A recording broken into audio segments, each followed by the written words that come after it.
محرم کے حوالے سے ابتدائی طور پہ مقدمتاً جو ہے وہ کچھ باتیں عرض کر دوں آپ کے سامنے۔ مالک جوہنی سے ایک روایت ہے جو کہ انہوں نے امام باقر علیہ السلام سے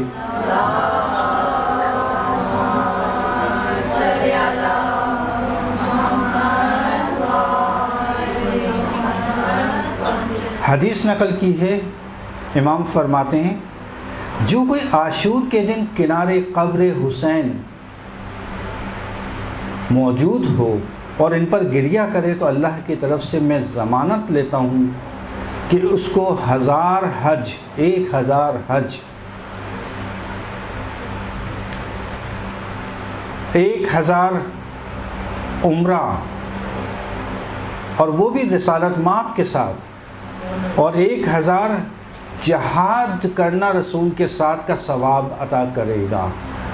یعنی امام باقر علیہ السلام جو کوئی عاشور کے دن امام حسین کی قبر کے کنارے یعنی ساتھ میں ہو اور وہاں پر موجود ہونے کے بعد وہ گریہ کرے تو کتنا ثواب کرے؟ میں ضمانت لیتا ہوں، اللہ تعالیٰ کی طرف سے ضمانت لے رہے ہیں کہ اس کو 1000 حج 1000 عمرہ اور 1000 جہاد رسول کے ساتھ کرنے کا ثواب عطا ہوگا۔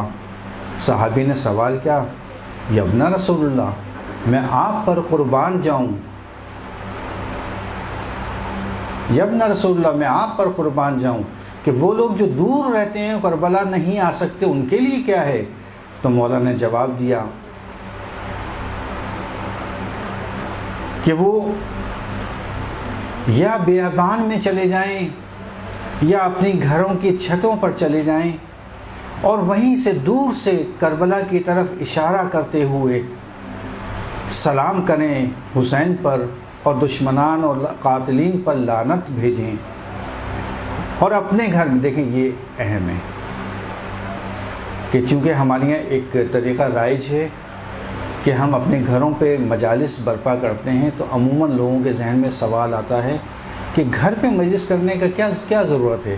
ہم امام بارگاہ میں کر لیتے ہیں، ہم کہیں اور کر لیتے ہیں۔ نہیں، گھر پہ مجلس کرنے کی اہمیت یہاں بتائی جا رہی ہے کیا کہ وہ دور سے ہی حسین پر سلام کریں اور دشمنان و قاتلین پر لعنت کریں اور اپنے گھروں میں ہمارا مرثیہ پڑھیں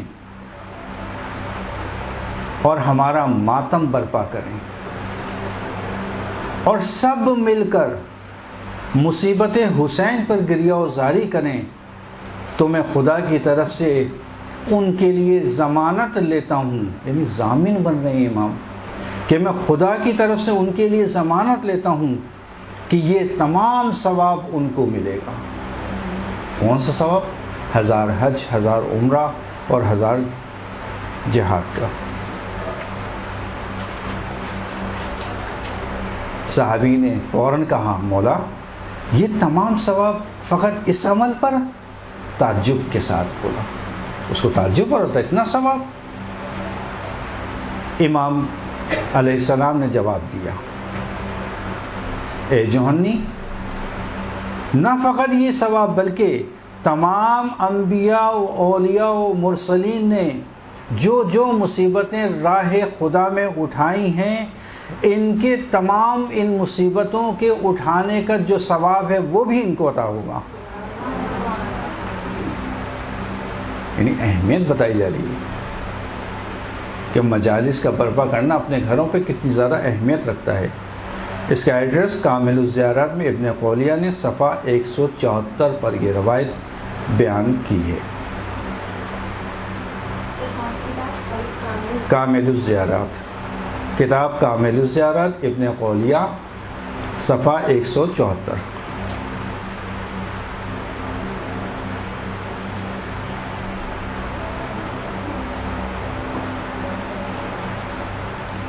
امام رضا کی روایت ہے جو کوئی بھی ہماری مجلس میں بیٹھے گا، اپنی مجلس کا ذکر کر رہے ہیں، کہا جو کوئی بھی ہماری مجلس میں بیٹھے گا جس میں ہمارے امر کو زندہ کیا جائے گا اس کا دل کبھی نہیں مرے گا، جس دن سب کے دل مر جائیں گے، یعنی قیامت کی طرف اشارہ ہے۔ کہ جس دن سب کے دل مر جائیں گے اس دن اس مومن کا جو مجلس کرے گا، جو مجلس میں شرکت کرے گا، اس کا دل زندہ رہے گا۔ علامہ مجلسی بحار الانوار 44ویں جلد 44 جلد صفحہ نمبر 278۔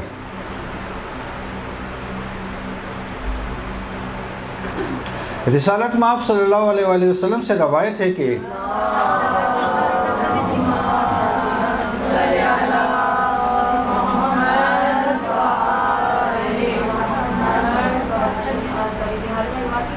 علامہ مجلسی بحار الانوار 44 جلد نمبر صفحہ نمبر 278۔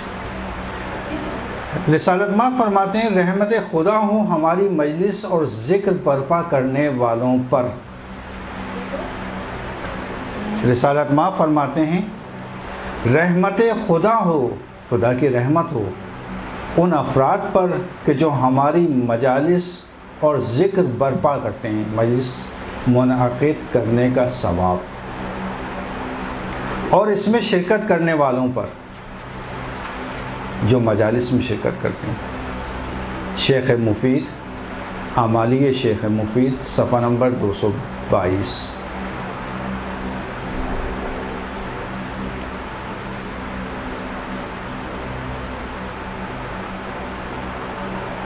اسی طرح سے رسالت مآب نے فرمایا کہ جب کبھی جنت کے باغوں میں سے باغ دیکھو تو اس میں حاضر ہو جاؤ، شریک ہو جاؤ۔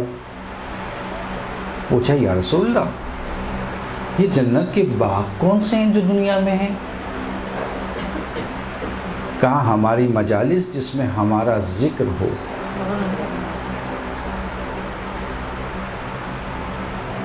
علامہ فہد ہلی ابن فہد ہلی کتاب عدت الداعی صفحہ نمبر 253 253۔ ابن فہد ہلی عدت الداعی کتاب کا نام، عین دال تا چھوٹی، یہ جو تا ہوتی ہے اس طرح سے بنتی ہے تو عدت الداعی، دائی الف لام دال الف عین یہ داعی، عدت الداعی ابن فہد ہلی صفحہ نمبر 253۔ اسی طرح سے چھٹے امام کی روایت ہے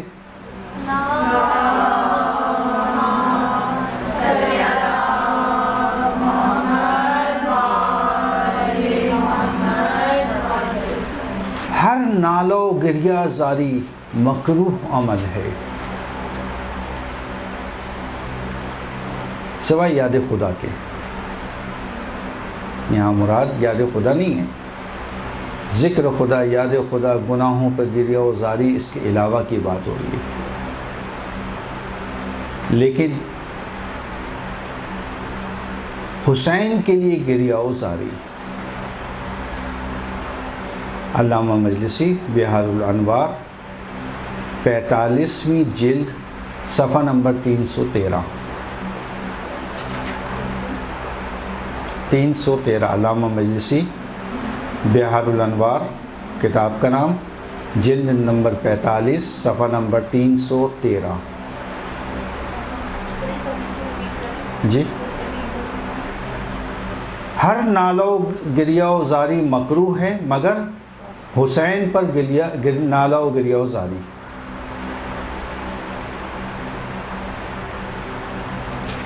اسی طرح سے امام جعفر صادق علیہ السلام کی دوسری روایت کہ فرماتے ہیں کہ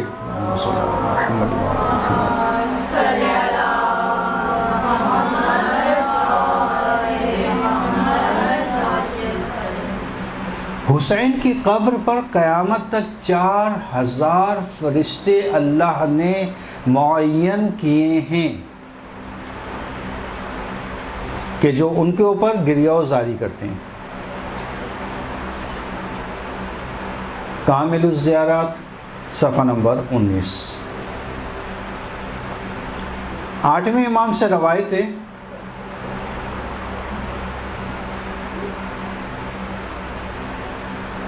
اچھا، عموماً لوگ سوال کرتے ہیں کہ بھئی یہ ہمارے یہاں موت واقع ہو جاتی ہے تو ہم مجالس سے امام حسین برپا کرتے ہیں، عزاداری کرتے ہیں امام حسین کی. اسی حوالے سے یہ روایت بہت اہمیت کی حامل ہے کہ اس روایت کو حتماً یاد کریں کہ 8ویں امام سے اصل میں ہمارے لیے امام معصوم کا قول، فعل اور تقریر تینوں چیزیں حجت ہیں. تینوں چیزیں، فعل جو وہ انجام دیتے ہیں، اور قول جو بیان کیا، اور تقریر یعنی ان کے سامنے کوئی عمل انجام دیا گیا ہو اور وہ خاموش اس عمل کو دیکھتے رہیں، تو اس کا مطلب کیا ہے کہ جائز ہے عمل. اسی لیے امام رضا کی روایت ہے کہ انہوں نے شبیب سے، پسر شبیب سے، اے پسر شبیب، اگر تمہیں کبھی کسی چیز پر رونا آئے تو تم حسین پر گریہ کر لینا.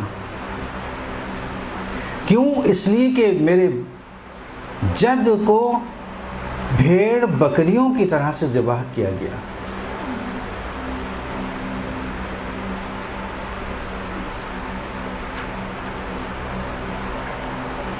علامہ مجلسی بہار الانوار 44ویں جلد صفحہ نمبر 286.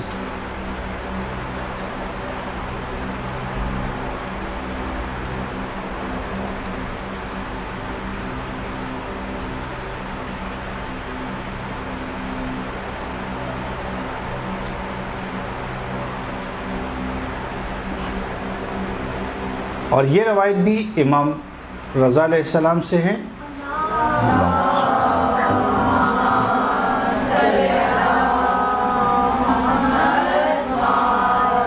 کہ امام نے فرمایا رونے والے حسین جیسے پر گریہ کریں.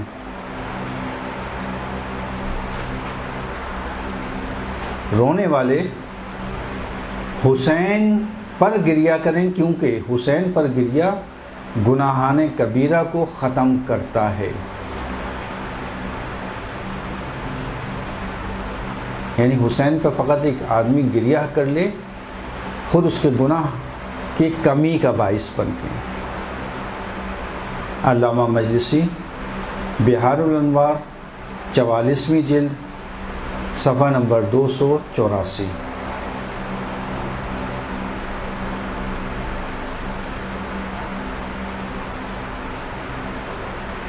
اسی طرح سے 8ویں ہی امام سے روایت ہے کہ اگر حسین پر کسی نے اتنا گریہ کیا کہ تمہارے رخساروں پر حسین کے غم میں گریہ کرنے کے آنسو جاری ہو جائیں،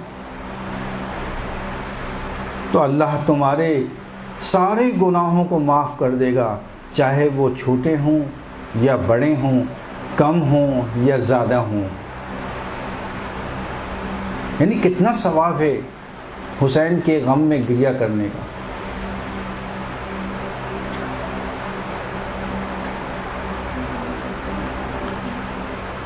اعمالیہ شیخ صدوق صفحہ نمبر 112.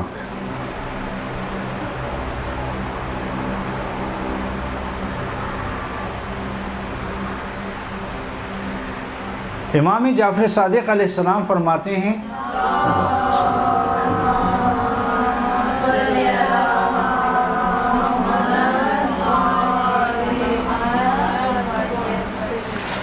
ایسی کوئی آنکھ نہیں کہ ہم پر گریہ کرے مگر یہ کہ ہم اس کو آب کوثر سے سیراب کریں گے.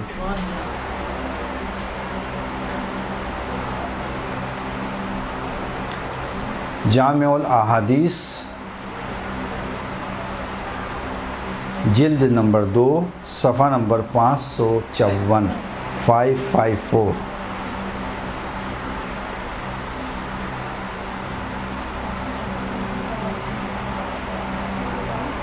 آگے جلد نمبر 2. اسی طرح سے چھٹے امام سے دوسری روایت، اللہ نے ہر چیز کا ثواب معین کیا ہوا ہے. تم نے فلاں نیکی کی، اس کا اتنا ثواب، تم نے فلاں کام کیا، اس کا اتنا ثواب، تم نے اتنا کام کیا، ایسا کام کیا، اس کا تمہیں اتنا ثواب ملے گا۔ اسی لحاظ سے فرما رہے ہیں کہ اللہ نے ہر نیکی کا، ہر ثواب کا کو معین کیا ہوا ہے، مگر وہ آنسو، وہ اشک جو ہمارے غم میں بہائے جائیں، یعنی غم حسین میں بہائے جائیں، یعنی اس کا کوئی ثواب معین نہیں ہے، اتنا ثواب ہے۔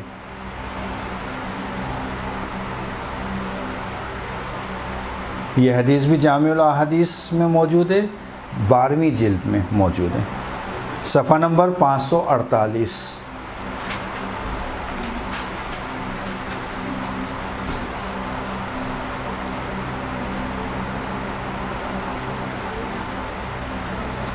چھٹے امام سے روایت ہے، جس کسی نے ہمارے راہ میں گریہ کیا، ہمارے لیے گریہ کیا، اس گریہ کی خاطر کیونکہ ہمارا خون بہایا گیا، ہمارا حق چھینا گیا، ہماری عزت اور آبرو سے کھیلا گیا، تو پروردگار اس کو اس گریہ کی خاطر بہشت جاویدہ میں جگہ عنایت فرمائے گا۔ اعمالی شیخ مفید صفحہ نمبر 153۔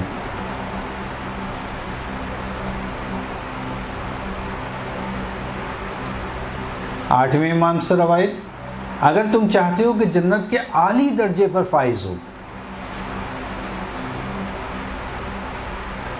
تو ہمارے غم میں غم زدہ ہو جاؤ، غمگین ہو، اور ہماری خوشی میں خوش۔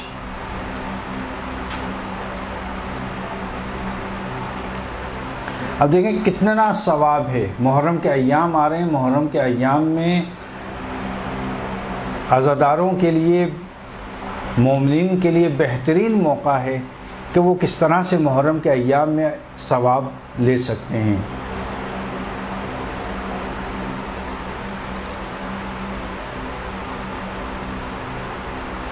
امام جعفر صادق علیہ السلام فرماتے ہیں،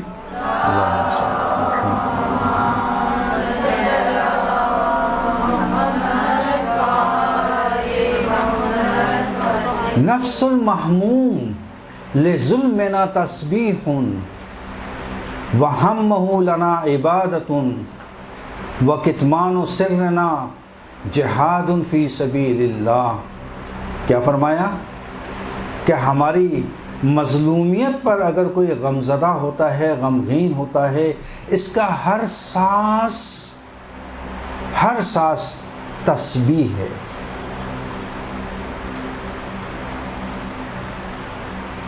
محرم کے ایام آتے ہیں، غم کے ایام میں ہر شخص غمزدہ ہوتا ہے، یعنی اس کا مطلب کہ وہ غم فقط اپنے دل میں جو رکھا ہوا ہے حسین کا، اور اس کے ساتھ جو سانسیں لے رہا ہے وہ سانسوں کو اللہ امام جو ہیں وہ تسبیح قرار دے رہے ہیں۔ اور ان دنوں میں جو غم زدہ ہوتا ہے اس کا یہ غم میں رہنا عبادت ہے۔ پھر اس کے بعد امام نے ایک تاکیدی جملہ عطا کیا، کیا فرمایا؟ اپنے اصحاب کو فرمایا کہ دیکھو اس حدیث کو سونے کے حروف سے لکھ لو اپنے پاس۔ کوئی معمولی شخص نہیں بیان کر رہا یہ احادیث چھٹے امام نے بیان کی ہیں، جو کہ حجت ہیں ہم پر، کہ تمہارا فقط غمزدہ ہونا، یہ تسبیح، تمہاری سانسیں تسبیح کہلائیں گی۔ بہت ساری چیزیں ایسی تھیں جو ہمارے معاشرے میں رائج تھیں کہ جن میں اب کمی آ رہی ہے، اور مسلسل کمی آ رہی ہے، یہ صحیح نہیں ہے۔ عزاداری کے لحاظ سے ہمیں بہت زیادہ حساس رہنا ہے، بہت زیادہ اہمیت دینا ہے، حتیٰ اس عزاداری کو ہمیں منتقل کرنا ہے اپنے آئندہ کی نسلوں میں، تاکہ وہ عزت و احترام قائم رہے، باقی رہے۔ ہمیں اچھی طرح یاد ہے کہ جب ہمارے بڑے بزرگ ہوا کرتے تھے، اب وہ خواتین کا طریقہ تھا، ٹھیک ہے، بہت ہی زیادہ ایج والی تھیں، ہماری مختلف جو رشتہ دار تھے، اب محرم کا مہینہ شروع ہوتا تھا۔ اب دیکھیں کم علمی انسان کو کہاں سے کہاں پہنچاتی ہے اس وقت، ظاہر ہے کہ ہمارے پاس اتنا علم تو نہیں تھا۔ محرم کا چاند دیکھا اور رونا شروع کر دیا، گریا شروع کر دیا۔ یہ ہم نے اپنی آنکھوں سے دیکھا ہے، یعنی یہ وہ چیز نہیں ہے کہ ہم نے سنی ہو اور وہ نقل کر رہے ہیں، کہیں پڑھی ہو اور آپ کے سامنے نقل کر رہے ہیں، نہیں، ہم نے اپنی آنکھوں سے دیکھی یہ چیز۔ یہاں محرم شروع ہوا، گریا، چاند دیکھا اور رونا شروع، کہ چاند دیکھے کیوں روئے جا رہا ہے۔ اچھا چوڑیاں ہاتھوں میں ہوتی تھیں، وہ ان کا ایک دیکھیں، اب میں نہیں کہہ رہا کہ یقینی طور پہ جو غم حسین میں انہوں نے خلوص کے ساتھ عمل انجام دیا، اس کو پروردگار بغیر اجر کے نہیں چھوڑے گا۔ چوڑیاں ہاتھ میں، ہم نے نہیں دیکھا آج تک انہوں نے چوڑیاں اتاری ہیں، ہمیشہ توڑ دیتی ہیں چوڑیاں۔ دیکھیں بعض چیزوں کا تعلق جو ہے وہ ہم فقہ اور شریعت سے نہ جوڑیں۔ ہو سکتا ہے کہ فقہ اور شریعت کے اندر اس کا کوئی ذکر نہ ہو، لیکن بالآخر ایک معاشرے کی رسم ہے، اس لیے کہ عزاداری ڈیپینڈ کر رہی ہوتی ہے آپ کے اپنے عرف کے اوپر، کہ آپ کے معاشرے میں کس چیز کو عزاداری کہا جاتا ہے۔ ہر وہ چیز جو آپ کے معاشرے میں عزاداری کہا جاتا ہے اس پر آپ کو عمل کرنا ہے۔ ٹھیک ہے، ان کے معاشرے کے اندر یہ تھا رائج، چوڑیوں کو وہ لوگ توڑا کرتے تھے محرم کے پہلے چاند رات کے دن، چاند رات میں توڑا۔ میں نے اپنی زندگی میں کبھی نہیں دیکھا کہ چارپائی پہ سو رہا ہوں، محرم کے ایام آئے چارپائی الٹی کر دی، بستر نیچے آ گیا، بستر نیچے آ گیا۔ اور بڑے بزرگ جو ہمارے تھے وہ پان کھاتے تھے پورے 10 دن، بہت مشکل کام ہے یہ، جو پان کا عادی ہو پورے 10 دن پان ترک، کہ نہیں عاشور تک تو کم از کم پان نہیں کھانا۔ یہ دیکھیں اس کا ہو سکتا ہے شریعت سے فقہ سے تعلق نہ ہو، لیکن یہ بہترین بہت اچھی چیزیں تھیں۔ میں کہتا ہوں خدا رے ان چیزوں کو دوبارہ اپنے معاشرے میں رائج کریں۔ کیوں اہمیت کم ہو رہی ہے ہمارے معاشرے میں؟ اہمیت کم نہیں کرنا چاہیے ہمیں ان چیزوں کی، ہمیں اس کو بالکل اس طرح سے چلا آ رہا تھا ہمارے معاشرے میں، اسی طرح سے عزاداری کو قائم رکھنا ہے، اسی طرح سے عزاداری منانا ہے۔ بہرحال یہ کمی ہے ہمارے معاشرے میں، اور ہمیں کوشش کرنا چاہیے کہ اس عزاداری کو اسی طریقے سے، اور مراجع کرام بھی یہی تاکید کرتے ہیں۔ آپ دیکھ لیں، آپ جب بھی آئیں وہاں پہ، عراق جائیں یا نجف جائیں یا کربلا جائیں یا قم آئیے، مشہد آئیے، جہاں پہ بھی مراجع کرام موجود ہیں، ان کے گھروں پہ آج تک ان کے گھروں پہ مجالس ہوتی ہیں، یا کسی کے یہاں شب جمعہ میں یا جمعے کی صبح حتماً مجلس ہوتی ہے،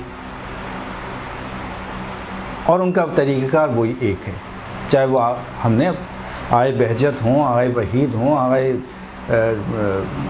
مکارم ہوں، آئے جتنے بھی مراجع ہیں، آئے شبیری زنجانی ہوں، سب کا طریقہ ایک، دروازے پہ کھڑے ہوتے ہیں۔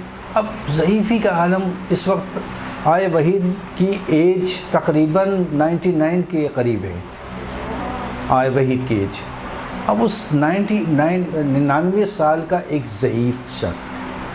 اچھا ماشاءاللہ سے حافظہ دیکھیں، آج بھی درس خارج دے رہے ہیں۔ درس خارج دینا کوئی آسان کام نہیں ہے، روایات کو پڑھنا ہے، مطالب کو بیان کرنا ہے، دوسرے جو مجتہدین گزرے ہیں ان کی انظار کا بیان کرنا ہے، ان کے انظار کو بیان کرتے ہیں، درس خارج دیتے ہیں۔ اور حافظہ الحمدللہ ماشاءاللہ کہ جس طرح سے کہتے ہیں کہ جیسے جیسے ایج انسان کی بڑھتی ہے حافظہ کم ہوتا ہے، اور ہمارے مراجع میں الٹا اس کا برعکس اثر ہے کہ جیسے جیسے ایج بڑھتی رہتی ہے حافظہ بھی ان کا قوی ہوتا رہتا ہے۔ اسی حافظے کے ساتھ درس خارج آج بھی جاری ہے۔ اچھا اب دیکھیں ہمارے جتنے بھی مراجع ہیں سارے کے سارے 70-80 سے اوپر ہیں. 70-80 سے نیچے تو کوئی ہے ہی نہیں. آئے سستانی 86 کس وقت ہیں. آئے وحید 99 سال کے. اور اس ضعیفی کے اندر احترام اتنا زیادہ ہے مجالس کا کہ آج بھی سارے کے سارے مراجع دروازے کو بیٹھے رہتے ہیں. جیسے ہی کوئی آئے اپنی جگہ سے کھڑے ہو گئے, بہت شکریہ, سب کا ایک ایک کا شکریہ ادا کرتے ہیں کہ بہت شکریہ کہ آپ مجلس حسین میں تشریف لائے. ہر ہفتے ان کا یہ طریقہ ہے. یقیناً کوئی تو اس میں ایک چیز ہے عزاداری میں کہ اتنی زیادہ اہمیت دیتے ہیں وہ لوگ. یعنی ان کی محبت دیکھیے آپ. آغا مرشی نجفی کو دیکھیے. آغا مرشی نجفی آخری عمر تک اس طرح سے عزاداری کرتے تھے کہ آخر میں انہوں نے وصیت کی. مشہور و معروف وصیت ہے, سب کو اندازہ ہے, سب کو معلوم ہے. کیا وصیت کی تھی کہ میرے سیاہ لباس ہے جو میں نے ہر عزاداری میں پہنا میرے ساتھ رکھنا. میرے رومال کو, ایک رومال تھا, اب میں بیان کروں آگے آداب کے اندر, ایک خاص رومال تھا سیاہ رنگ کا, ہمیشہ اس کو آنسو پوچھنے کے لیے استعمال کرتے تھے. اچھا بہت سے علماء کو میں نے دیکھا ہے یہ امام حسین کی عزاداری میں گریہ کرنا,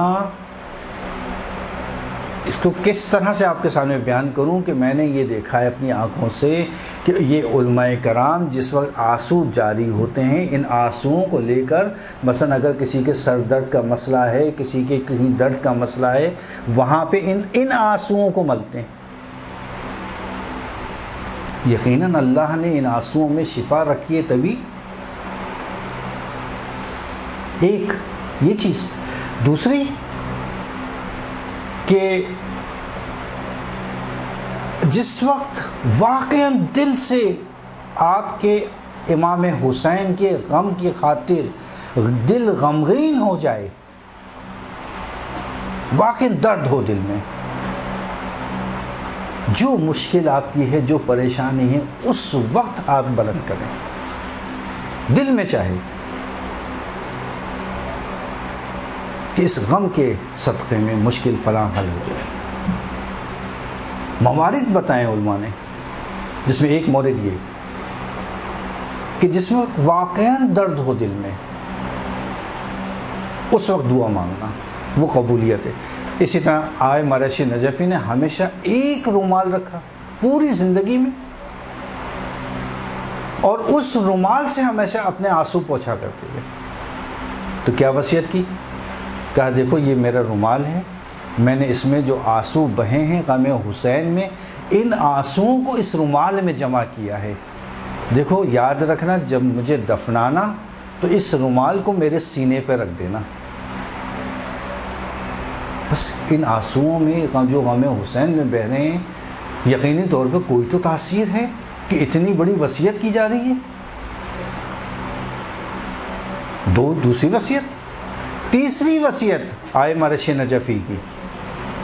تیسری وصیت کیا وصیت, کہا جب مجھے غسل کفن دے دینا, اس کے بعد میرے جنازے کو حرم معصومہ میں لے جانا. حرم معصومہ میں لے جانے کے بعد میرے جنازے کو رکھ دینا, اور رکھنے کے بعد میرے عمامے کو جو میں ہمیشہ اپنے سر پر باندھا کرتا تھا, اس عمامے کو کھولنا, اور اس عمامے کو کھول کر ایک سرا اس کا میرے جنازے کے ساتھ باندھنا اور ایک سرے کو زری سے باندھنا. اور جب باندھ دینا تو اس کے بعد کسی شخص کو مقرر کرنا کہ اس وقت ایک مصائب کا ذکر کریں. اچھا مصائب, میں اگر ہوتا تو شاید میں پوچھتا آئے مرشی سے کہ مصائب کا آپ نے کہا ہے, ہم کوئی بھی مصائب پڑھ دیں؟ کہ نہیں,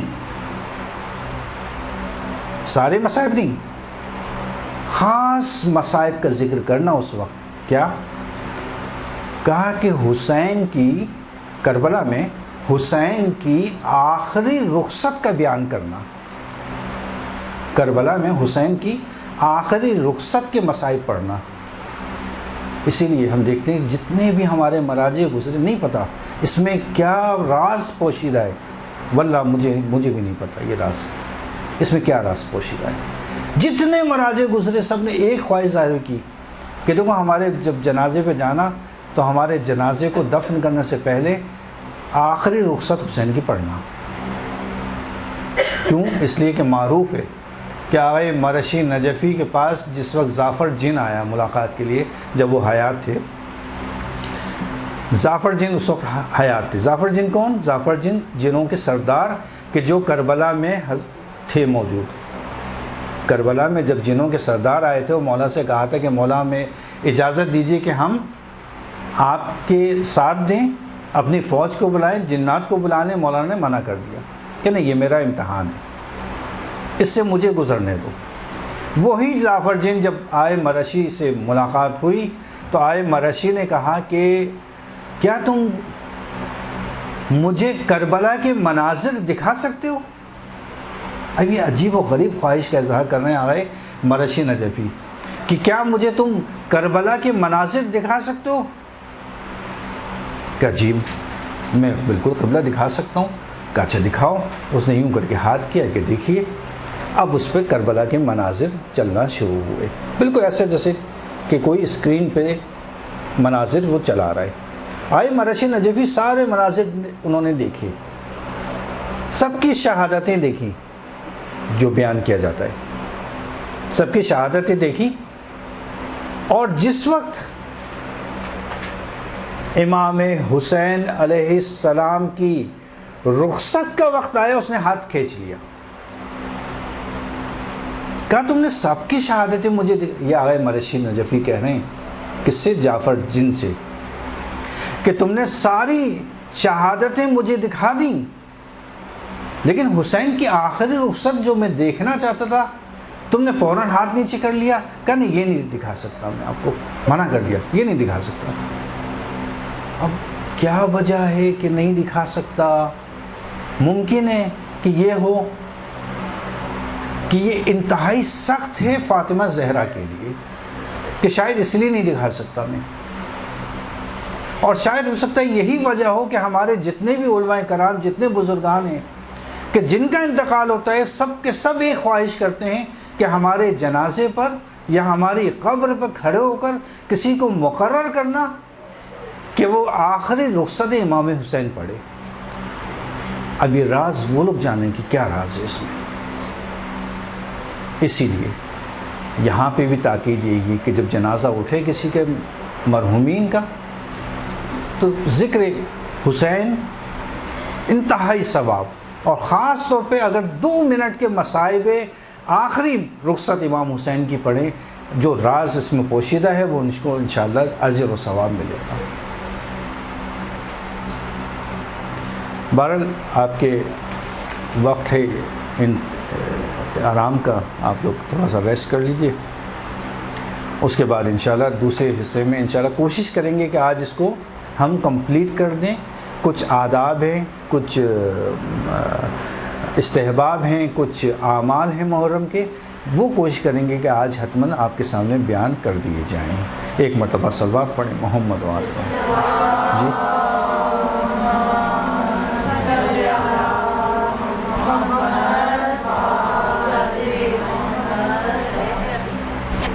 رسالہ مآب صلی اللہ علیہ وآلہ وسلم سے ایک روایت ہے کہ جب حضرت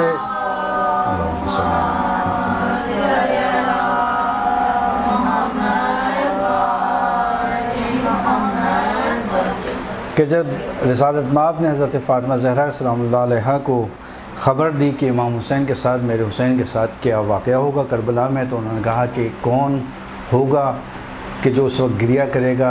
آپ ہوں گے۔ اس طرح کی پوری روایت، اس کے بعد آخر میں کہا نہیں، میں قوم کو اللہ تعالیٰ خلق کرے گا کہ جو حسین پر گریہ کرے گی۔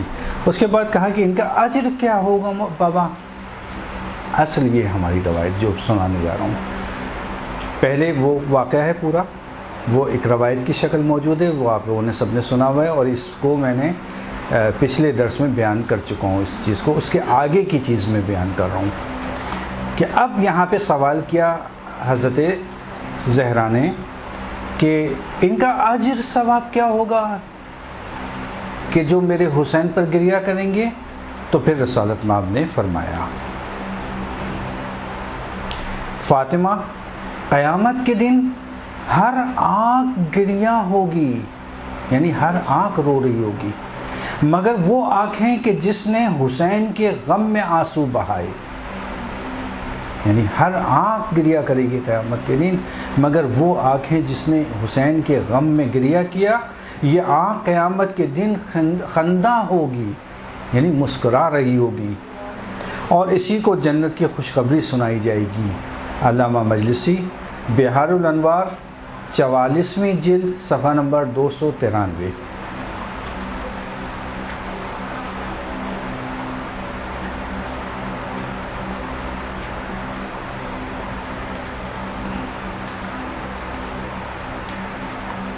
امام سجاد علیہ السلام سے روایت ہے کہ ہر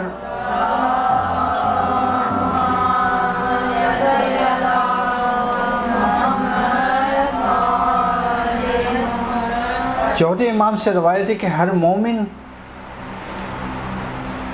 ذکر شہادت حسین پر کہ جس کی آنکھوں سے آنسو جاری ہو جائیں، خداوند جنت میں اس کے لیے عالی مقام قرار دے گا۔ ینابع المودہ صفحہ نمبر 429۔ اسی طرح سے چھوٹے من کی ایک اور حدیث کہ جس کی آنکھوں میں ہماری مصیبت پر آنسو جاری ہوئے، اللہ تعالیٰ اس کو جنت نصیب کرے گا۔ احقاق الحق قاضی نور اللہ شوستری جلد نمبر 5 صفحہ نمبر 523۔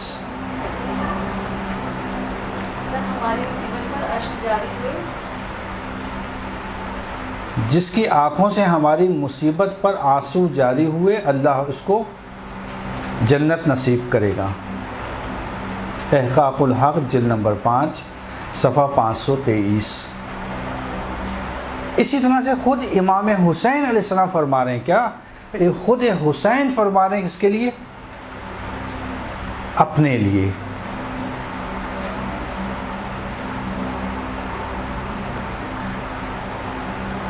انا قتیل الابرا لا یذکرنی مؤمنا الا بکا، میں کشتے اشک ہوں، یعنی آنسوؤں کا قتل ہونے والا، میں کشتے اشک ہوں، کوئی مومن مجھے یاد نہیں کرتا مگر یہ کہ میری مصیبتوں پر آنسو بہائے۔ کشتہ یعنی ذبح کرنے والا، ہونے والا، کشتہ یعنی قتل ہونے والا۔ جی، میں کشتے اشک ہوں، کوئی مومن مجھے یاد نہیں کرتا مگر میری مصیبتوں پر آنسو بہائے۔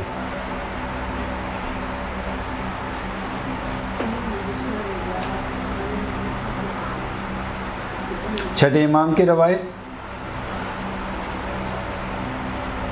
امام فرماتے ہیں جس کسی کے درمیان ہمارا ذکر ہو، یعنی ہماری مظلومیت کا ذکر، اور اس کی آنکھیں نم ہو جائیں، پروردگار اس کے چہرے کو آتش دوزخ کے لیے حرام قرار دے دیتا ہے۔ جس کسی کے درمیان ہمارا ذکر ہو اور اس کی آنکھیں نم ہو جائیں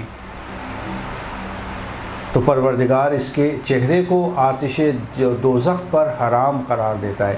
علامہ مجلسی بحار الانوار 44ویں جلد صفحہ نمبر 285۔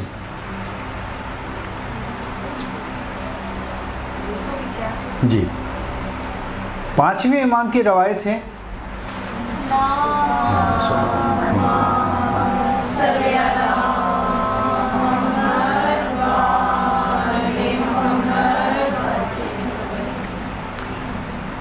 امام کے سامنے شاعر اہل بیت کمیت یا کمیت، اب تلفظ کیا ہے اس کا، یہ میں نہیں دیکھ سکا.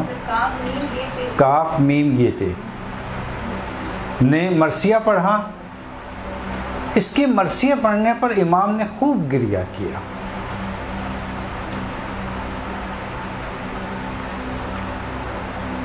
امام نے خوب گریہ کیا اور اس کے بعد اپنے سر کو بلند کیا، یعنی سر کو اٹھایا اور فرمایا کوئی ایسا مومن نہیں جو ہماری یاد منائے یا اس کے سامنے ہمارا ذکر ہو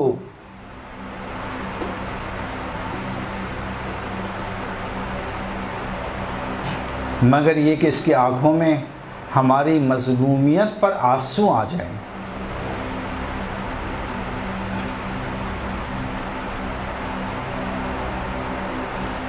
اللہ تعالیٰ ایسے شخص کو جنت میں محل دے گا اور اس پر آتش جہنم کو حرام قرار دے گا.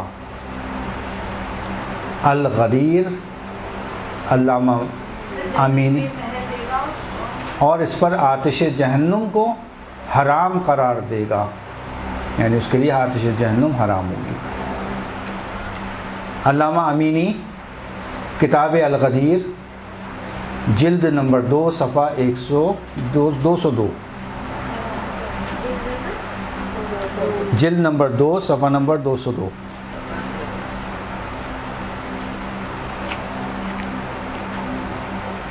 چھٹے امام جعفر صادق علیہ السلام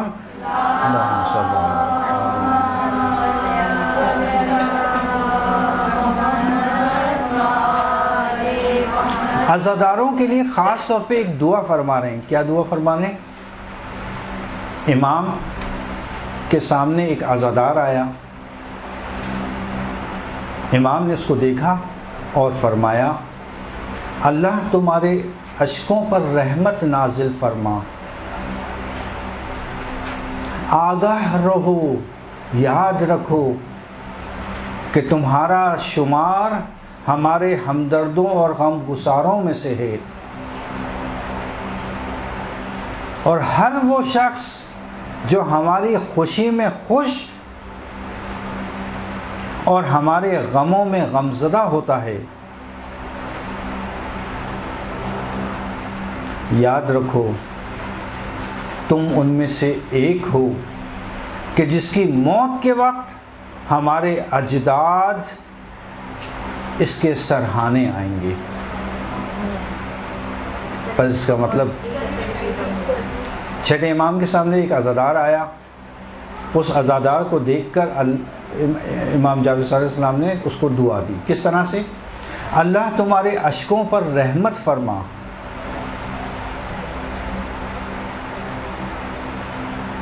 تمہارے آنسوؤں پر رحمت نازل فرما.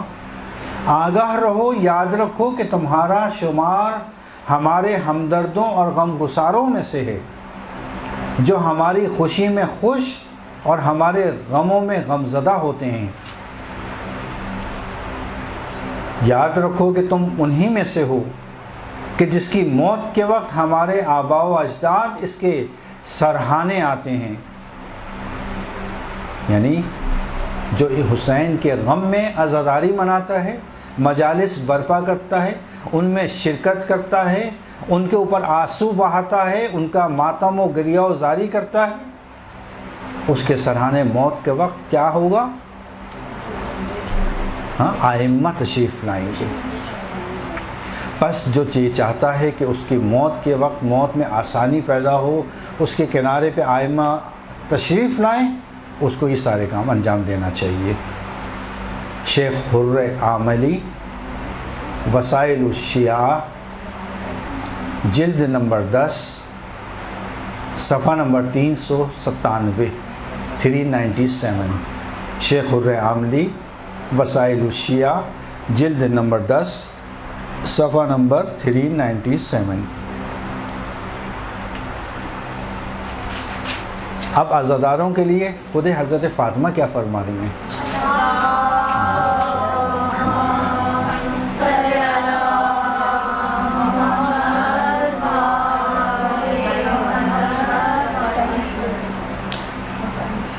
حضرت زہرا فرما رہی ہیں جب تمام وہ لوگ، اب غور سے سنیے گا کیا عظمت ہے عزادار کی، کہ تمام وہ لوگ کہ جنہوں نے حسین پر گریہ کیا ہو، تمام وہ لوگ کہ جنہوں نے حسین پر گریہ کیا ہو وہ جنت میں داخل ہو جائیں گے، پھر اس کے بعد میں جنت میں داخل ہوں گی۔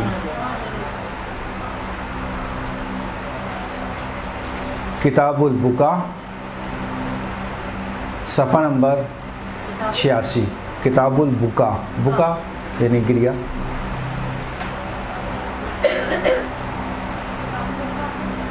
کتاب البکا صفحہ نمبر 86۔ اور چھٹے امام فرماتے ہیں کہ خدا حسین پر گریہ وزاری کرنے والوں پر سے عذاب کرنے میں حیا محسوس کرے گا۔ قیامت کے دن پروردگار عزاداروں پر عذاب کرنے میں حیا محسوس کرے گا۔ یہ بھی کتاب البکا صفحہ نمبر 94۔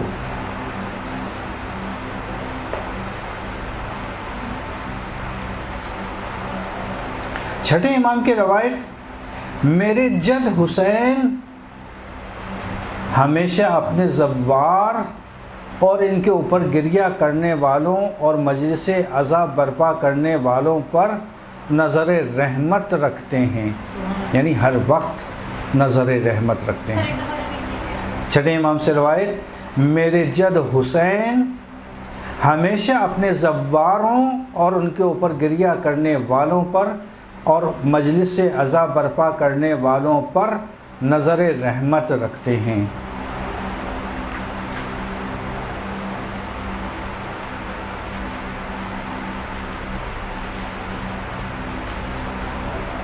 کتاب اکثیر العبادات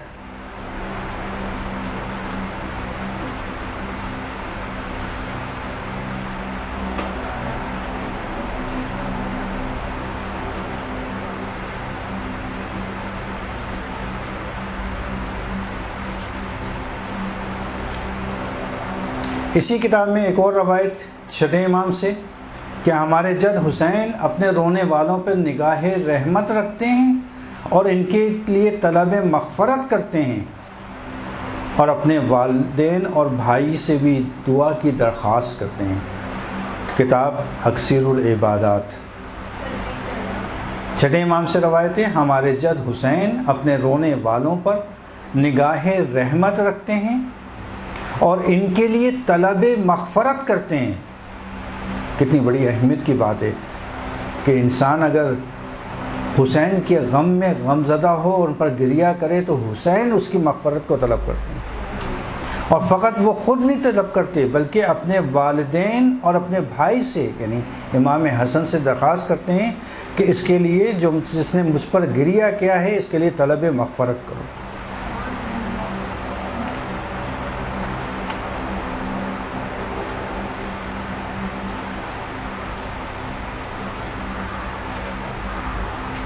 اور چھٹے امام کی ہی روایت کہ خدا جس کی خیر خواہی چاہتا ہے اس کے دل میں حسین کی محبت ڈال دیتا ہے۔ یہ بس اس کا مطلب یہ ہوا کہ حسین کی محبت ایک نعمت ہوئی کہ جو اللہ نے ہمیں عطا کی ہے، بس اس نعمت کو باقی رکھنا ہے، اس کو برقرار رکھنا ہے۔ خدا جس کی خیر خواہی چاہتا ہے اس کے دل میں حسین کی محبت ڈال دیتا ہے، اور جس کی خیر خواہی نہیں چاہتا اس کے دل میں حسین کا بغض ڈال دیتا ہے۔ شیخ الرعاملی وسائل الشیعہ جلد نمبر 10 صفحہ نمبر 388۔ اسی طرح سے یہی حدیث بہار الانوار میں علامہ مجلسی بہار الانوار اور کی 98 میں جلد صفحہ نمبر 76 76۔ چھٹے امام کی روایت، گریہ کرنے والا اپنی جگہ سے نہیں اٹھتا کہ اللہ اس کے گناہوں کو معاف کر دیتا ہے، بالکل اس طرح سے کہ جیسے ابھی اپنی شکم مادر سے آنے والا بچہ۔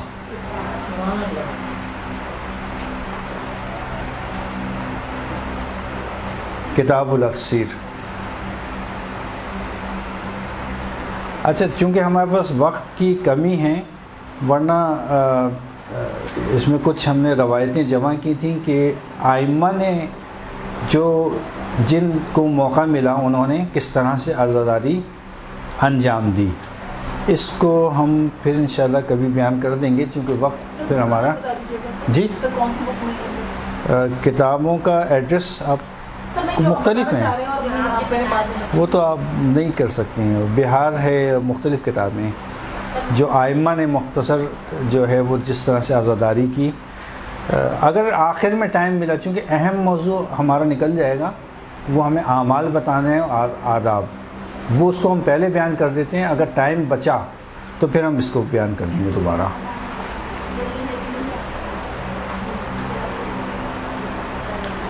جس طرح سے ہم نے پہلے بیان کیا تھا آپ کے سامنے کہ محرم الحرام ایک احترام والا، حرمت والا مہینہ ہے، تو اس کے بھی کچھ نہ کچھ اعمال ذکر کیے گئے ہیں۔ سب سے بڑا عمل جو اس مہینے میں وہ سب کو معلوم ہے، اور وہ ہے عزاداری۔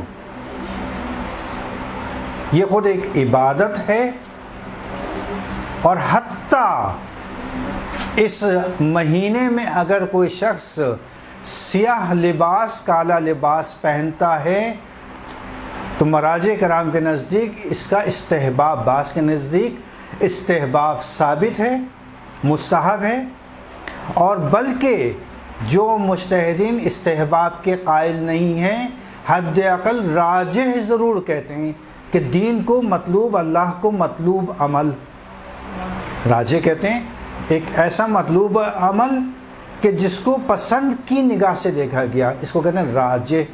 چونکہ منت میں بھی ایک مسئلہ یہ آتا ہے کہ منت اس چیز کی، اس عمل کی مانی جاتی ہے کہ جو راجح عمل ہو۔ راجح کیسے کہتے ہیں؟ دیکھیں، استحباب الگ، دیکھیں استحباب الگ چیز ہے، راجح ہونا الگ چیز ہے، ثواب کا ملنا الگ چیز ہے، تینوں الگ الگ چیزیں ہیں، یہ ایک ساتھ نہیں ہے۔ مختصر بتا دیتا ہوں، استحباب کا مطلب یہ ہوتا ہے کہ جب ہم کسی چیز کو کہتے ہیں کہ فلاں چیز مستحب ہے، اس کا مطلب یہ ہے کہ ہم اس عمل کو، اس کام کو نسبت دے رہے ہیں اللہ تعالیٰ کی ذات سے، یہ ہے مستحب، اور اس کا ایک خاص ثواب ہے جو معین ہے، اور وہ ملے گا، حتماً ملے گا۔ پس اگر کوئی شخص مثلا اس کی مثال میں اس طرح سے دے دوں، کوئی ایسا غسل، کسی دن ایسا غسل آ جائے کہ جس کی بڑی تاکید آئی ہو، مستحب نہ ہو، اور اگر وہ شخص مستحب کی نیت سے وہ غسل کرے، غسل صحیح ہے، اس کا غسل ہو جائے گا، لیکن گناہ گار ہوگا۔ واضح ہو رہی چیز؟ مستحب سمجھا رہا ہوں میں آپ کو، مستحب کیا ہے۔ کوئی ایسا دن کہ جس دن مشہور ہو، تاکید ہو، کتابوں میں ہو، احادیث کی کتابوں میں، روایات کی کتابوں میں موجود ہے کہ بڑی تاکید کی گئی ہے کہ اس دن غسل کیا جائے، اس نے کیا کیا کہ ابھی اتنی تاکید تو یقینی طور پہ کیا ہوگا، مستحب ہوگا، اس نے مستحب کے نیت سے غسل کر لیا۔ اب غسل کا کیا ہے؟ غسل صحیح ہے، غسل ہو جائے گا، لیکن اس کو گناہ ملے گا۔ کیوں گناہ ملے گا؟ کہ اس نے نسبت دی ہے اللہ سے، اللہ نے تو نہیں کہا تھا بھائی، مختلف روایات میں آیا، احادیث میں آیا غسل کر لو، تو اس نے غسل کر لیا، اللہ نے نہیں کہا تھا یہ کام کرنے کو۔ بس کوئی بھی ایسا کام کہ جس کو مستحب قرار نہ دیا گیا ہو، اسی لیے کہتے ہیں کہ جو جس کی تقلید میں ہے اس کے لحاظ سے مرجع کا سب سے پہلے معلوم کر لے، آیا یہ غسل کرنا یا اس کام کو انجام دینا مستحب بھی ہے یا صرف تاکید ہے؟ اگر مستحب ہے تو مستحب کی نیت کی جا سکتی ہے، اور اگر مستحب نہیں ہے تو مستحب کی نیت نہیں کی جا سکتی، اور اگر کسی نے مستحب کی نیت کی کہ جو کہ نہیں تھا تو پھر وہ اس کو غلط نسبت دینے کا گناہ ملے گا، عمل صحیح ہو جائے گا۔ صحیح، یعنی مستحب وہ ہے کہ جس کی نسبت ہم پروردگار سے، شارع سے دیتے ہیں، اور اس کی طرف سے حکم ہوتا ہے، اس کا ثواب معین ہوتا ہے، جو خاص ثواب ہے اس کا وہ ہمیں ملے گا، یہ مستحب ہے۔ ایک ہوتا ایک ہوتا ثواب، عام ثواب، مثلا کھانے سے پہلے نمک کا چکھنا، ہو سکتا ہے مستحب نہ ہو، تاکید ہو، ثواب ملے گا، ثواب ملے گا، مستحب نہیں، مستحب کا ثواب ملے گا۔ دعائے کمیل کا پڑھنا، دعائے کمیل کا پڑھنا فقط سال میں ایک رات مستحب ہے، وہ ہے 15 شعبان کی شب۔ صحیح، 15 شعبان کی شب میں اگر کوئی دعائے کمیل پڑھ رہا ہے اور مستحب کی نیت سے پڑھ رہا ہے، اس کو استحباب کا ثواب ملے گا۔ لیکن عام شب جمعہ کے اندر اگر کوئی دعا کی نیت سے پڑھ رہا ہے تو دعا کا ثواب ملے گا، استحباب کا ثواب نہیں ملے گا، استحباب ایک دن ہے۔ اس طرح سے دوسری مثالیں۔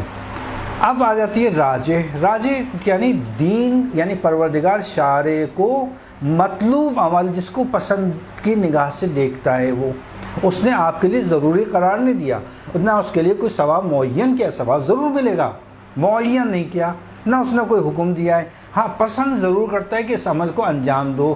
کالے لباس کا پہننا، سیاہ لباس کا پہننا اہل بیت کے غم میں، یہ ایک بعض مراجع کے نزدیک، بلکہ اکثریت کے نزدیک مستحب عمل ہے، اور جن کے نزدیک استحباب قرار نہیں ہے لیکن راجح ضرور ہے، سب کے نزدیک راجح ہے۔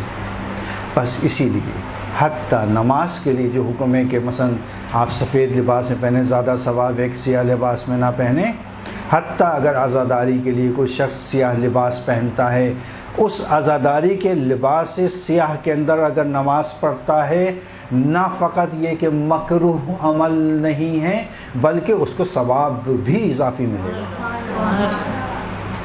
اسی طرح سے نماز میں غیر خدا کے لیے اگر کوئی شخص گریہ کرتا ہے، اور بلند آواز میں اگر گریہ کرتا ہے تو اس کی نماز باطل ہے، نماز باطل ہے۔ غیر خدا کے لیے نماز میں آپ نے گریہ کیوں کیا؟ مگر حسین، نعوذ باللہ نعوذ باللہ نعوذ باللہ، خدا ہے؟ حسین خدا ہے؟ نعوذ باللہ کہ نہیں، سب کے لیے، اگر کسی کے لیے بھی تم نے غیر خدا کے لیے گریہ کیا تو تمہاری نماز باطل۔ حسین کے غم میں اگر نماز میں گریہ کیا تو اللہ تعالیٰ کہے گا اور ثواب دو، اور ثواب دو، اور ثواب دو۔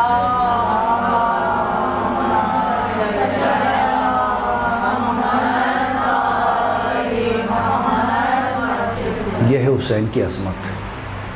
ایسے ہی تو نہیں رسول سجدے میں پڑے رہے، حسین کندھے پہ بیٹھ گئے، جب تک دل چاہا بیٹھے رہے، کہتے سبحان اللہ سبحان اللہ سبحان اللہ سبحان، جب تک خود نہیں اٹھ گئے، خود نہیں اٹھ گئے۔ یہ حسین کی منزلت۔ تو کہا کہ دیکھو غیر خدا کے لیے نماز میں رو گے، نماز تمہاری قبول نہیں ہے، ختم، باطل، بیکار۔ کہا حسین کے غم میں رو گے تمہیں ثواب بھی ملے گا، بالکل جائز، بلکہ ثواب۔ کتنی عظمت ہے حسین کی۔ تو یہ محرم میں سیاہ لباس، حسین کے لیے گریہ، ہر وقت روزانہ مجلس کریں، روزانہ اپنے گھر میں مجلس کریں۔ ابھی گھروں کی کتنی تاکید ہے یہ روایت میں، گھروں میں۔ بھائی قبلہ آپ گھروں میں مجلسوں کا کہہ رہے ہیں، اتنا مشکل کام کیسے انتظام کریں گے؟ ابھی جو آپ کے ذہنوں میں تصورات ہیں نا ایک مجلس کے، اس کو ختم کر دیجئے۔ جو آپ نے اپنے تصورات ذہنوں میں بٹھائے ہوئے ہیں کہ مجلس ہو ہی نہیں سکتی جب تک میں لوگوں کو نہ بلاؤں، جب تک میں فرش ازا لازم بچھائیں، اپنے گھر میں بچھائیں، اپنے گھر والوں کو بٹھائیں، اپنے بچوں کو بٹھائیں۔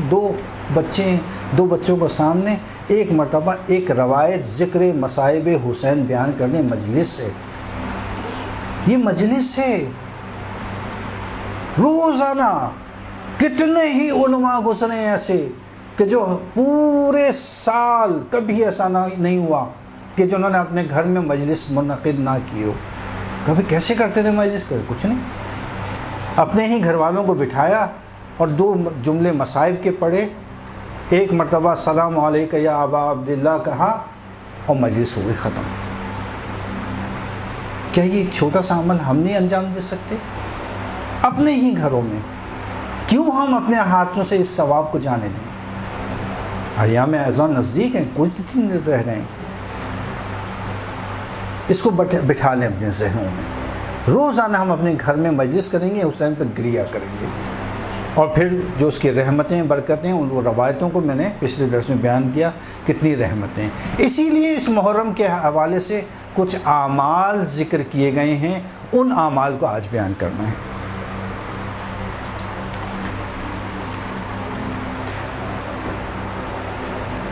شب اول میں محرم کی کچھ شب اول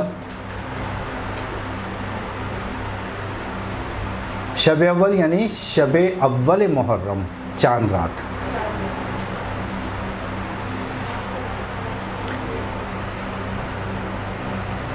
اچھا، کچھ دعاؤں کا ذکر ہے، کچھ نمازوں کا ذکر ہے. شب بیداری بہت زیادہ ہے، اس میں بہت زیادہ اہمیت ہے. شب بیداری کرنا اور قرآن کی کثرت کے ساتھ تلاوت کرنا یہ بیان کیا گیا ہے. اور یہ دعائیں جو ہیں مفاتی میں ذکر ہیں، چونکہ ہمارے پاس وقت کی بہت زیادہ کمی ہو رہی ہے، اس لیے جو ہے وہ آپ مفاتی سے دیکھ سکتے ہیں. پہلی محرم کو روزہ رکھنا،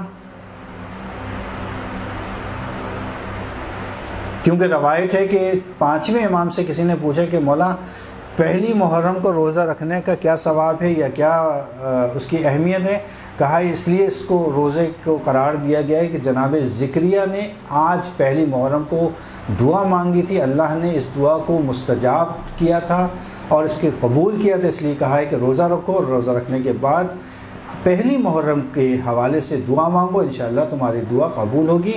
اور یہ روایت وسائل الشیعہ کی 7ویں جلد میں اور پہلی حدیث ہے، وہاں موجود ہے. اسی طرح سے تیسری محرم کو روزہ تمام مراجع کے نزدیک تقریباً مستحب ہیں، اور بعض جو روایات آئی ہیں اس میں جو ہے وہ حضرت یوسف کے حوالے سے ہے کہ تیسری محرم کو حضرت یوسف جو ہے وہ بعض روایات میں کنویں سے باہر آئے تھے، اور بعض روایت میں ہے کہ زندانی جو کیا گیا تھا ان کو آزادی ملی تھی اس دن. دعا قبول کی حدیث موجود ہے رسالت مآب سے کہ اس دن دعا قبول ہوتی ہے، روزہ رکھ کر دعا مانگو تیسرے دن. اور اسی طرح سے 7ویں محرم کو روزہ رکھنا، یہ اس کی بہت زیادہ تاکید ہے اور بہت مستحب قرار دیا گیا ہے.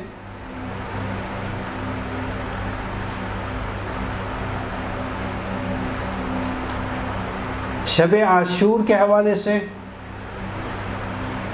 بے انتہا نمازوں کا ذکر، دعاؤں کا ذکر ہے، حتیٰ 100 رکعت نماز کا ذکر ہے کہ جس میں ہر 2 رکعت کے بعد جو ہے وہ سلام ہے، اور بعد از حمد 3 مرتبہ سورہ قول ہے. البتہ کہ شب عاشور میں اگر کوئی پوری رات جاگتا ہے، پوری رات جاگنے کا بہت ثواب ہے شب عاشور میں، بے انتہا ثواب ہے. اور اگر کوئی عزاداری کرتا ہے، گریہ ازاری کرتا ہے، ماتم داری کرتا ہے، اس کا بھی بے انتہا ثواب ہے، بے انتہا تاکیدات آئی ہیں اس کی. پوری رات جاگنا غم حسین میں، مذاق نہیں کرنا، ہنسنا نہیں ہے، یعنی خدا نہ خاصہ کوئی ایسا عمل کہ جس سے شب عاشور کی حرمت پائمال ہو، ایسا کوئی عمل آپ کو انجام نہیں دینا. بہت سخت اس کی مذمت آئی ہے، کیونکہ بالآخر شب شہادت ہے. یعنی کس طرح سے ہمارے معاشرے کے اندر رائج تھا اور اسی کو احیا کرنا ہے، زندہ کرنا ہے، کہ کس طرح سے شب عاشور منائی جاتی تھی. بالکل اسی طرح سے شب عاشور منانا ہے کہ جیسے کسی کے گھر میں اگر موت ہو جائے تو کیا مذاق کرتا ہے کوئی؟ ہمارے مولا آقا پورا خاندان فضازت زہرا کا اس رات میں اس میں شہید ہو گیا، گھر اجڑ گیا ان کا، مگر کوئی ہو سکتا ہے جو مذاق کرے؟ جس کے چہرے پہ مسکراہٹ آئے. شب عاشور میں عزاداری کرنا، گریہ عزاداری کرنا، ماتم کرنا تاکید ہے اس کی. اسی طرح سے بہت ساری 70 مرتبہ سبحان اللہ والحمد للہ ولا الہ الا اللہ واللہ اکبر ولا حول ولا قوت الا باللہ العلی العظیم، اس کی بہت زیادہ تاکید ہے. 70 مرتبہ آپ کو پڑھنا ہے. 4 رکعت نماز پڑھنا ہے شب عاشور میں، کہ جس میں سورہ حمد کے بعد 50 مرتبہ سورہ توحید ہے، اور اس کو نماز حضرت امیر المومنین بھی کہا گیا ہے. عاشور کے حوالے سے یقینی طور پہ مومنین کو بتانے کی ضرورت نہیں ہے کہ اس دن کیا عمل کرنا ہے. عمل عاشور میں روزہ میں نے پہلے بتایا آپ کو کہ شدید مکروہ ہے، بلکہ روزے کی جگہ فاقہ کرنا ہے. فاقہ یعنی ایک ایسی حالت کہ جس میں روزہ نہ ہو اور آپ کو کھانے پینے سے پرہیز کرنا ہے، فاقہ کرنا ہے. زیارت امام حسین پڑھنا ہے. عزاداری کثرت کے ساتھ انجام دینی ہے. اور اگر زائرین یا جلوس وغیرہ میں اگر کوئی پانی پلانا، شربت پلانا، نیاز تقسیم کرنا، بے انتہا ثواب ہے. روایات موجود ہیں، میں روایت نہیں پڑھ رہا وقت کی کمی کی وجہ سے. نیاز کا تقسیم کرنا، پانی پلانا، ہمارے مومن کو پانی پلاؤ، ہم یہ تمہیں عطا کریں گے. جس نے یہ کیا ہم پر احسان کیا، ہم اس کا احسان کا بدلہ قیامت کے دن دیں گے. فاقے سے مطلب یہ کہ بعد اس کے بعد عزاداری نہیں، فاقہ میں تو نہیں، فاقے میں تو بہتر یہ کہ نہ فاقہ کرنا. جو اگر کوئی بعد فاقے کے بعد فاقہ ہوتا ہے در حقیقت عصر تک. اچھا، لوگوں کا ایک عموماً سوال یہ ہوتا ہے کہ بھئی عصر کے وقت تو اصل امام حسین کی شہادت ہے، وہ کہتے ہیں آپ فاقہ شکنی کر لیجئے. نہیں، دیکھیں، فاقہ شکنی کا عصر کے وقت اس لیے ہے کہ جس وقت امام حسین کی شہادت ہو گئی، نہیں کہتے میں دیکھ رہا ہوں کہ میرے جد رسول خدا، میرے بابا علی اور فاطمہ آب کوثر لیے کھڑے ہوئے ہیں، مجھے بلا رہے ہیں، حسین آ جا میرے پاس، میں آب کوثر سے تم کو سیراب کروں. فاقہ شکنی یہ ہے. جیسے ہی عصر کے وقت امام حسین شہید ہوئے ہیں اور ان کی روح ان سے منسلک ہوئی ہے، وہاں پر انہوں نے آب کوثر پیا ہے. اس لیے کہتے ہیں فاقہ شکنی، عصر کے وقت فاقہ شکنی کریں، کیونکہ مولا سیراب ہو گئے.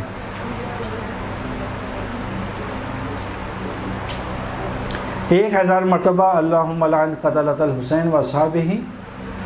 اور فاقہ شکنی کے لیے جو ہمارے پاس 1000 مرتبہ سورہ توحید کی تلاوت عاشور کے دن، 1000 مرتبہ سورہ توحید کی تلاوت. اور اسی طرح سے فاقہ شکنی کے لیے جو ہے وہ جو ہمارے پاس تاکید آئی ہے وہ آئی ہے کہ اگر کوئی شخص فاقہ شکنی کرے تو بہتر یہ ہے کہ تربت امام حسین سے فاقہ شکنی کرے. تھوڑی سی تربت خاک شفا، تھوڑی سی خاک شفا لے کر پہلے رکھے زبان پر، اس کے بعد پھر کوئی چیز کھائے. یعنی فاقہ شکنی بھی تربت حسین علیہ السلام.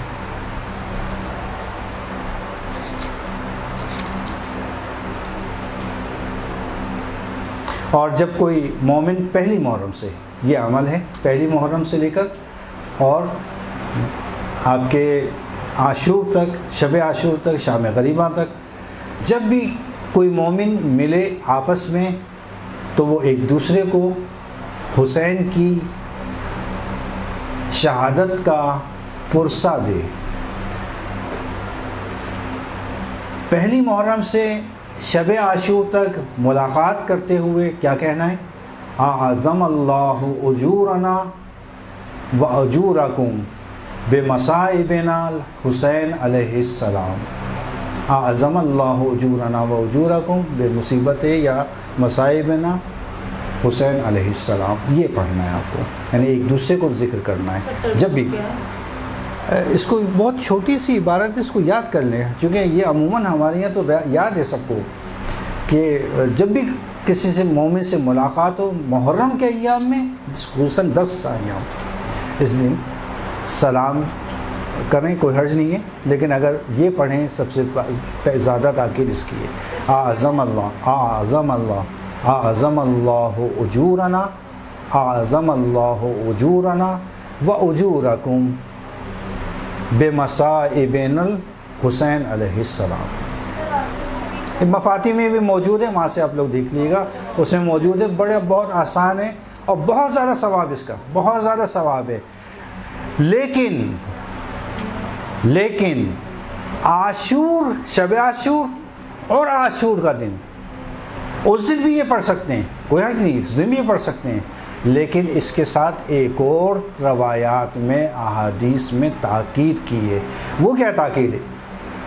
وہ تاکید یہ کی گئی ہے روایات میں، احادیث میں، کہ شب عاشور سے لے کر شام غریباں تک یہ خاص عمل ہے کہ جب دو مومن آپس میں ملیں تو گلے ملیں، گلے مل کر گریہ کریں اور ایک دوسرے کو حسین کی مصیبت کا پرسہ دینا، بہت زیادہ تاکید، یعنی ایسا انداز اپنانا ہے کہ جیسے آج ہمارا باپ مر گیا ہے،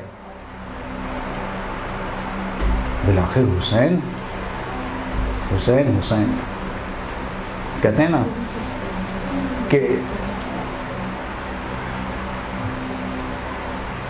کیا ہے وہ شعر کہ حسین نہیں، اسلام زندہ ہوتا ہے، نہیں پہلا شعر پڑھیں،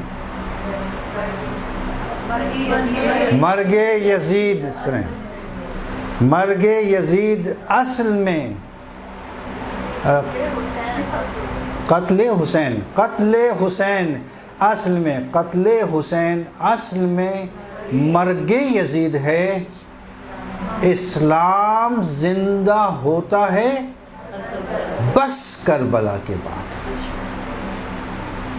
ہر کربلا نہیں، شعر میں تھوڑی سی تبدیلی کی ہے میں نے، بتا رہا ہوں ابھی تک وہاں ہے لفظ ہر کربلا کے بعد، قتل حسین اصل میں مرگ یزید ہے، اسلام زندہ ہوتا ہے بس کربلا کے بعد، نہیں ہر نہیں سر، ہمارے عقیدے کے لحاظ سے ہر کا لفظ صحیح نہیں ہے، ہمارے عقیدے کے لحاظ سے جو میں نے شعر میں تھوڑی سی تحریف کی ہے وہ صحیح ہے، اسلام زندہ ہوتا ہے بس کربلا کے بعد۔ لوگ کہتے ہیں کہ شب عاشور سے شام غریبہ تک کسی کو سلام نہ کرنا، دیکھیں سلام کرنا واجب تو ہے نہیں، واجب ہے مگر جواب دینا واجب ہے، اگر کسی نے سلام کیا ہے جواب دینا چونکہ واجب ہے وہ تو دینا ہوگا آپ کو، چونکہ واجب کو ترک نہیں کر سکتے آپ، لیکن سلام کرنا تو واجب نہیں ہے آپ کے لیے، تو سب سے بہتر کیا ہے اگر سلام کریں بھی تو ویسے تو کوئی حرج نہیں ہے، کر سکتے ہیں، لیکن وہی چیز اعظم اللہ اجورنا و اجورکم، ایسا مصیبت کا دن ہے کہ جس میں فقط اور فقط آپ کو یہ تسلیت دینی ہے۔ لیکن مجلس میں شرکت کے لیے کچھ آداب کا ذکر کیا گیا ہے، میں تیزی کے ساتھ پڑھ دیتا ہوں چونکہ آپ لوگوں کا بھی ٹائم جو ہے وہ بہت زیادہ ہو گیا ہے۔ ایک، انسان کے پاس مجلس میں جانے کے بعد، مجلس میں جانے کا ثواب آپ کو اگر کسی کو اندازہ ہو جائے، مجلس میں جانے کے لیے سب سے پہلے روحی اور معنوی آمادگی، تصور کریں حسین کو، تصور کریں حضرت زہرا کو، تصور کریں رسول خدا کو، تصور کریں مولا علی کا کہ کس طرح سے حسین کی شہادت پہ یہ آئمہ گریہ کناں ہیں، کس طرح سے ان کی مصیبتوں پہ آنسو غمزدہ ہیں، اس کے تصور کے ساتھ آپ مجلس میں شرکت کریں، اس تصور کے ساتھ کہ بس میں مجلس میں جا رہی ہوں، پرسہ ہے دینا ہے حضرت زہرا کو ان کے بیٹے حسین کا، اس تصور کے ساتھ، نہ یہ کہ بھئی وہ 4 بجے وہ فلاں کیا مجلس ہے بس شکل دکھا کے آ جائیں گے، نہیں شکل نہیں دکھانی، شکل دکھانی چھوڑ دیں اس کو، مجلس میں نہ جانا بہتر، یا فلاں کیا جانا بھی 5 منٹ اونکیاں بیٹھیں گے، 5 منٹ اونکیاں بیٹھیں گے اس کے بعد چلے آئیں گے، نہیں نہ جائیں، بہتر ہے 5 منٹ نہ، آپ 10 منٹ بھی بیٹھیں بیکار ہے آپ کو بیٹھنا، نہیں بیکار سے مطلب ثواب تو پھر بھی ملے گا، لیکن وہ اجر و ثواب نہیں ملے گا جو اس معنوی اور روحی آمادگی کا ملے گا۔ روحی اور معنوی کیسے لائیں گے؟ تصورات سے لائیں گے کہ میرا جانا، قدم رکھنا، اس فرش عزا پہ بیٹھنا کتنا ثواب ہے۔ نیت خالص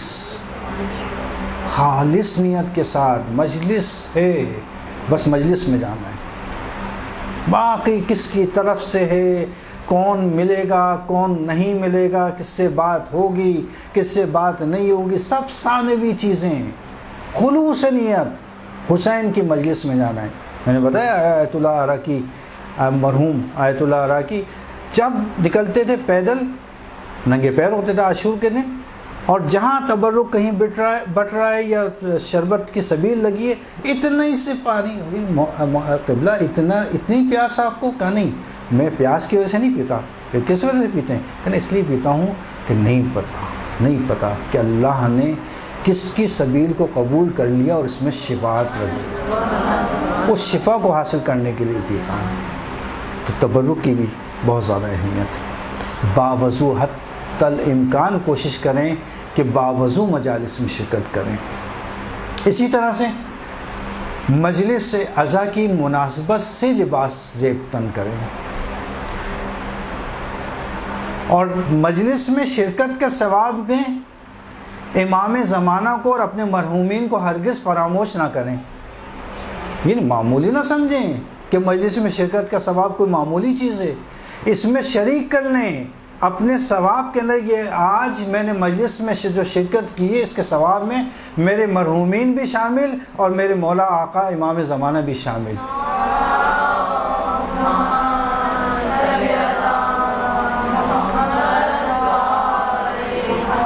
اگر کوئی شخص یہ کام کر سکتا ہے جو میں بیان کرنے جا رہا ہوں، جیسے آقا مراشی نجفی کا میں نے واقعہ بیان کیا کہ ایک رومال، ایک خاص رومال ہمیشہ کے لیے بنا لیں، 2 بنا لیں، 1 بنا لیں، 2 بنا لیں، جس میں اپنے آنسوؤں کو جمع کریں۔ یہ آنسو آپ کی شفاعت کریں گے قیامت کے دن، یہ آنسو آپ کی شفاعت کریں گے۔ رومال، ایک خاص رومال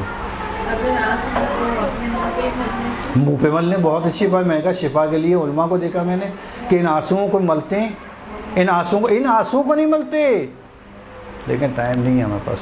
ان آنسوؤں کو، آپ آنسوؤں کی بات کر رہی ہیں؟ آیت اللہ عظمی بروجردی قوم کے بہت بڑے مرد، یعنی عالم اسلام کے بہت بڑے مرجع قوم میں دفن ہیں۔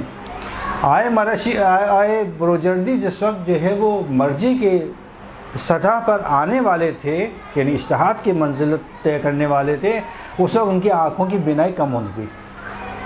جب یہ ڈاکٹروں کے پاس، طبیبوں کے پاس گئے تو انہوں نے کہا یہ کچھ عرصے کی بینائی ہے جو باقی بچی ہے آپ کی، یہ اس کے بعد ختم ہو جائے گی۔ انہوں نے گریا شروع کیا کہ میں تو مرجع بننے آیا تھا، میں تو مجتہد بننے آیا تھا، یہ پروردگار کہ یہ کیا ہو گیا کہ ابھی اس اجتہاد کی پہلی منزل پر نہیں پہنچے، میری آنکھیں چل رہی اور کچھ عرصے بعد بالکل ختم ہو جائیں گی۔ گریا کرتے کرتے سو گئے۔ رات میں خواب میں امام حسین کو دیکھا، کہا شفاعت چاہتے ہو؟ کہ شفاعت چاہ رہے ہیں۔ کیا کرو؟ کہا شفاعت حاصل کرنا چاہتا ہو تو یہ تو ہم سے کیوں فریاد کر رہے ہو؟ ہم سے کیوں فریاد کر رہے ہو؟ یہ تو ہم نے اپنے عزاداروں کو دی ہوئی ہے شفاعت۔ کہا کیا کروں؟ کہا کہ جس وقت میرے حسین کے غم میں سینہ زنی ماتم کرتے ہوئے عزادار جائیں تو ان کے پیروں کے نیچے کی جو خاک ہے اس کو اٹھا کے لگاؤ۔ یہ آغا بروجردی کا مشہور ترین بات ہے کہ انہوں نے اپنی آنکھیں بچائی ہی عزاداروں کے خاک سے، اس خاک کو اپنی آنکھوں پہ لگایا۔ اس کے بعد ان کی روشنائی نہ فقط واپس آ گئی بلکہ اس طرح سے آئی کہ آخری عمر تک انہوں نے چشمہ ہی نہیں لگایا۔ یہ اللہ نے شفاعت رکھی ہے، عزاداروں کی اہمیت کم نہیں ہے۔ میں بہت خاک کربلا کی تسبیح کا ہاتھ میں رکھنا، ویسے عام دنوں میں بہت زیادہ ثواب ہے، ان دنوں میں خاص طور پر اپنے ہر پرس میں، ویسے بھی خواتین کے پرسوں میں ہر چیز ہوتی ہے، لیکن تسبیح تو کم از کم رکھ لیں اس دن، خاک شفا کی تسبیح، تسبیح عام نہیں، میں تسبیح عام کی بات نہیں کر رہا، میں کہہ رہا ہوں خاک شفا کی تسبیح، صرف نہ پڑھیں، ہاتھ میں رکھیں، اس کا بے انتہا ثواب، کیوں؟ کہا 2 ثواب ملیں گے۔ کیا ثواب ملیں گے؟ کہا یہ خاک شفا کی تسبیح خود ذکر کرتی ہے، کہ تم نہ بھی کرو تو تمہیں اس کے ذکر پڑھنے کا ثواب ملتا رہے گا، اور اگر تم نے پڑھنا شروع کی تو 2 ثواب، اس کے ذکر کا بھی، تمہارے پڑھنے کا بھی ثواب۔ تو اس خاک شفا کی تسبیح کم از کم ایام اعظام میں حتماً ساتھ رکھیں اپنے۔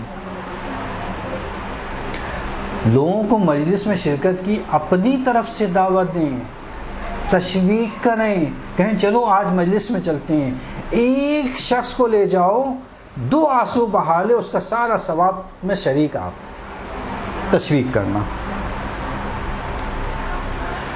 حدیث کو ایک عمل کے طور پر یہاں بیان کروں، حدیث اس کے پیچھے در حقیقت، مجلس اعظم میں شرکت کے لیے ہر قدم کا 1000 ثواب۔ کتنے ثواب اللہ دے رہا ہے؟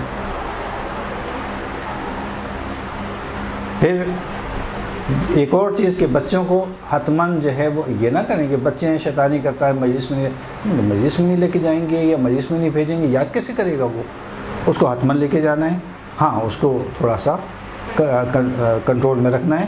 موبائل کا استعمال کم سے کم کریں خدا کے لیے مجلسوں میں، اس کے احترام کو ملحوظ خاطر رکھیں، جہاں جگہ ملے وہاں بیٹھیں، باتیں کرنے سے پرہیز کریں، اور تبرک کو مومن کے احترام، تبرک کو دیں مومن کو احترام کو مد نظر رکھتے ہوئے، مومن کے احترام کو مد نظر رکھتے ہوئے دینا ہے۔ ایسا نہیں ہے تبرک کہ دل میں کچھ اور، دل دھڑک کر رہا ہے اس کے بعد تبرک دے رہے ہیں، نہیں ایسا نہیں ہے، خلوص کے ساتھ تبرک دیں، اور تبرک کھانے والے اس تبرک کے احترام، اس کی اہمیت کو سمجھیں کہ اس کی کیا اہمیت ہے، شفا ہے اس میں شفا رکھی ہے، تبرک کا احترام کریں، جتنا مل جائے شکر کریں، اور جو نہ ملے اس کے اوپر بھی شکر کریں۔ تبرک میں جو تاکیدات علماء نے بیان کی ہیں، اس میں تبرک بانٹنے کی ابتدا جو ہے وہ بچوں سے کریں، چونکہ بچے سب سے اہم، ان کی تربیت کرنا ہے۔ ساتھ میں بیٹھے ہوئے افراد کا تبرک میں خیال رکھیں، مجلس کے بعد ہنسی مذاق سے پرہیز کریں، ایسا نہ ہو کہ مجلس کے بعد ہنسی مذاق سے پرہیز کریں، واپس جاتے ہوئے یاد رہے کہ آپ مجلس عزا سے واپس جا رہے ہیں، اور جو بھی انتظامیہ مجلس کے اس سے تعاون کرے، مجلس میں کمی بیشی کا جو بھی مسئلہ ہو، جو مسائل ہوں، مشکلات ہوں، اس کا تذکر صرف اور صرف صاحب عزا سے کریں، سب دوسروں سے نہیں ڈسکس کریں کہ فلاں جگہ ایسا ہوا اور ایسا ہو گیا، فلاں جگہ ایسا ہوتا بہت اچھا ہوتا، جیسا بھی ہوتا، جو بھی آپ کو اعتراضات ہیں وہ صاحب عزا کو وہ بھی آہستہ سے اس کی عزت و احترام کا خیال رکھنا ہے آپ کو۔ اور آثار برکات عزاداری جو ہے وہ اگر آپ کہیں تو بیان کر دوں، ورنہ پھر گناہوں کی وین نکل جائے گی آپ لوگوں کی۔